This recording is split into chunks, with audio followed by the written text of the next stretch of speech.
Hi, Grace family. The season of Lent is nearly upon us. Lent begins on Ash Wednesday, which is next week, February 22nd. Lent, as many of you know, some of you may not know that, this is the 6-week period in the church calendar that leads up to Easter Sunday.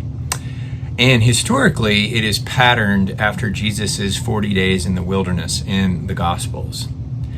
Now, those 40 days for him were a time of solitude and prayer, but also immense spiritual battles going on. Now, how might we think about Lent today? Last week, I had the great privilege of going snowshoeing with a friend, and as is normally the case when I go on trips like this, I had to fit everything that I needed into this backpack. And it was an exercise in cutting out non-essentials. Stuff I didn't need, I just left behind. It also is an exercise in emphasizing that which is essential, like water. I carried around a big water bladder with me that I don't normally do, but in the wilderness I absolutely needed it. Lent in many ways is an annual spiritual trip into the wilderness, where we cut out non-essentials. Some of you, even if you've never observed Lent, may be familiar with the Lent practice of fasting, going without food for periods of time, giving up alcohol, giving up electronic devices. These are all good things, certain non-essentials that we can lay aside.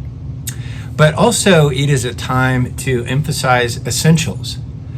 Time with the Lord, time in prayer, and time in the Scriptures. Many people, myself included, have found Lent to be a wonderful way to reconnect with the Lord.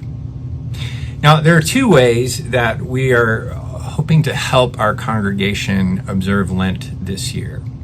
The first is a daily devotional booklet based on Ephesians that Jamie and Drew put together for us. It is an opportunity for us to dig deeper into this incredibly rich letter, and particularly its emphasis on our union with Christ. We have been raised with Christ. Everything that is his is now ours, and everything that is ours has now become his.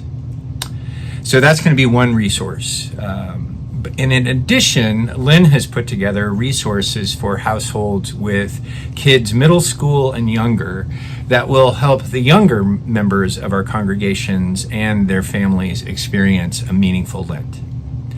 So that's just a little bit of what's coming. I hope to worship with you all next Wednesday at our Ash Wednesday service at 7 o'clock. God bless.